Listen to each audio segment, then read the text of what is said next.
Welcome to Invest Insights. I'm Abby Melone. I'm joined today by David Armstrong, the president of St. Thomas University. David, how are you doing today? Abby, I really appreciate it. Thank you for having me. We're going to get into a discussion on how higher education has been changed due to the pandemic and the new norms, the new operations, the new strategies that have been put in place that will be lasting into the future in this post-pandemic climate we find ourselves in. But first, I wanted to ask you, what are some new personal norms that you started during the pandemic that you see yourself continuing with in a post-pandemic world? Well, the first one is a positive, I think, is I learned how to do Netflix.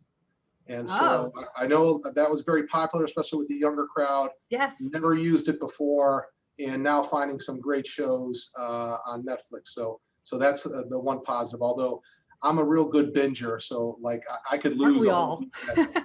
Yeah, I could lose a whole weekend on that. The second thing is kind of negative. I was doing so many Zoom meetings that I got what I call, and I'm sure they will call medically, Zoom back. And so I was just doing Zoom meetings and golfing. That was the only thing we were allowed to do. Well, those are the two worst things for my back. So that's why I'm standing and using a stand-up desk, is because I got to keep moving. St. Thomas University currently holds the status of being the #1 minority serving law school and the #1 Hispanic serving university in the country. With almost 80% of your students at the university consisting of minorities, the Institute stands out as a beacon for diversity. That said, what do you feel needs to change in the traditional higher education model in order to increase access to cost-effective and equitable higher education for all? You know, that's a great question. We're very proud of our diversity at St. Thomas University, especially our College of Law, which has been recognized nationally as the #1 Hispanic serving law school 2 years in a row, and now as the #1, one of the top diverse schools in the nation. And so it's about access. And to me, you know, my parents made great sacrifices to send 7 kids through Catholic grade school, Catholic high school, 4 of us through Catholic college, 2 of us have earned advanced degrees, and both of us that have earned advanced degrees are working in education. They taught us that education is the great equalizer. So I've dedicated my life to make sure that other students get these opportunities, to have the opportunities that I had. I'm a first-generation college student. My parents did not get to go to college, but made these great sacrifices for their kids. And so I am dedicated to making sure that as many students as possible get degrees. It's still the greatest investment anyone can make in their life. No matter what sometimes the media or the politicians say, it is still the greatest investment. And it's proven through statistics, better than gold, better than stock index, better than anything. This is how you change your life, the trajectory of your life, and for generations to come. And so access is key. And for many years, access was an issue for people of color or socioeconomic reasons. And so having access, and here's the crazy thing now, is that the elite institutions in each state are becoming the land grant state university system institutions, which were designed to be the access institutions. So now the private schools are stepping up to be the access institutions. And so we're very fortunate at St. Thomas University to reflect South Florida and Miami. And I would argue that the way we look and the way Miami is the future of America, and we're living it now. And so we do all we can to give as many opportunities to as many students as possible. How has your university strategized and reshaped your offerings to account for the rapid changes in the global marketplace and digitization of the global economy that we've seen over the past year and a half? Well, you know, there's a great book called Robot Proof, written by Dr. Joseph Owen, who's the president of Northeastern University, and he's an engineer. And he talks about the 3 literacies that we in higher education need to teach, and I agree with him. And he talks about, #1, technological literacy. You have to be able to use technology. That's just, you cannot argue otherwise anymore. #2 is big data. You have to understand big data, be able to gather big data, be able to disseminate big data, understand it, and communicate it to the people that need to make the decisions. That's probably the most important part. We actually have a big data analytics program here at St. Thomas University run by Professor Jose Rocha, and very proud of that. And major companies come in and ask our students to perform big data analysis of their companies. The third literacy is human literacy. And basically it's the liberal arts, being able to write well, read well, communicate effectively, think analytically, think critically.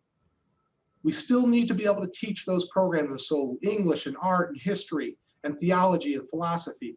And that's one of the reasons why we've created the Ethical Leadership Studies program at both the bachelor's, master's, and doctoral level, the only school in the country that has done so. Because leadership is important, but ethical leadership is more important. And lastly, how do we teach those literacies is through experiential learning. St. Thomas University has made experiential learning a requirement for graduation. Co-ops, internships, study abroad, service learning, apprenticeships, all those things, research will suffice to give you real world experience before you walk out the door. And so I believe that higher ed has to respond to these literacies and teach programs where we can also go cross-discipline, because everything is changing so rapidly. And so giving a good grounding in your liberal arts and thinking skills and communication skills, along with the acumen in that area, is going to be crucial for the future. The pandemic exposed the vulnerabilities of most business sectors, and the higher education industry was not immune. In your opinion, what are some of the most pressing needs for higher education institutions to address in a post-pandemic scenario in order to mitigate those vulnerabilities? That's a great question. So in 2013, Jeff Salingo, the higher ed expert, wrote a seminal article that said that the disruption in higher education is coming, and that out of the 4,000 colleges and universities in this country, only 400 to 500 have the fiscal strength to survive that disruption. Wow. The schools that are most in danger are small faith-based liberal arts institutions that are tuition-driven, enrollment-driven, and suffer for lack of resources. I am a product of an institution like that. I've only served these types of institutions, and my goal in my professional life is to make sure that these institutions not only survive and thrive, because I believe they provide the best education. Statistics would prove us out. Well, MOOCs occurred in 2013, and that's why he wrote that article, the massive open online free courses. Everyone thought that was going to be a disruption for higher ed. It wasn't. And then the pandemic hit. And this truly was a disruption. It changed a lot of things, and a lot of people had to make different decisions. Here's what I think will come out of that. Students still want that face-to-face engaged education.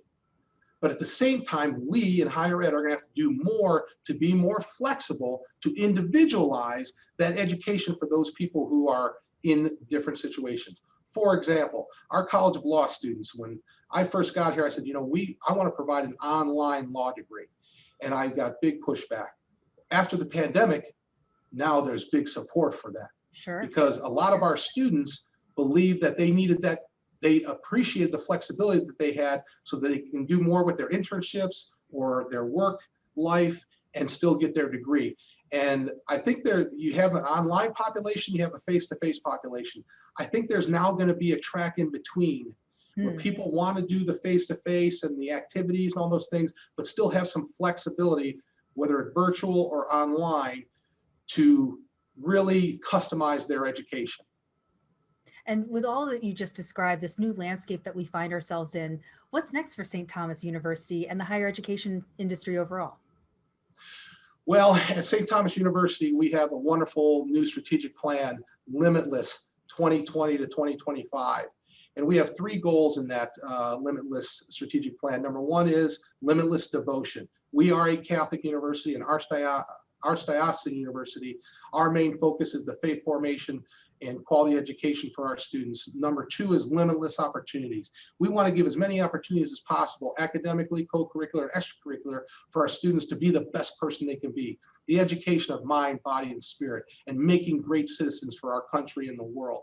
And lastly is limitless results. If we are not making money at our core function to make sure that this institution not only survives but thrives, and not giving quality results for our students, then they're not getting a return on investment. And so we are very engaged in that. For example, a couple years ago, St. Thomas University, the first time they came out with this distinction in U.S. News and World Report was social mobility. They finally looked at schools that serve the underserved, the students who are Pell eligible, the lowest economic strata.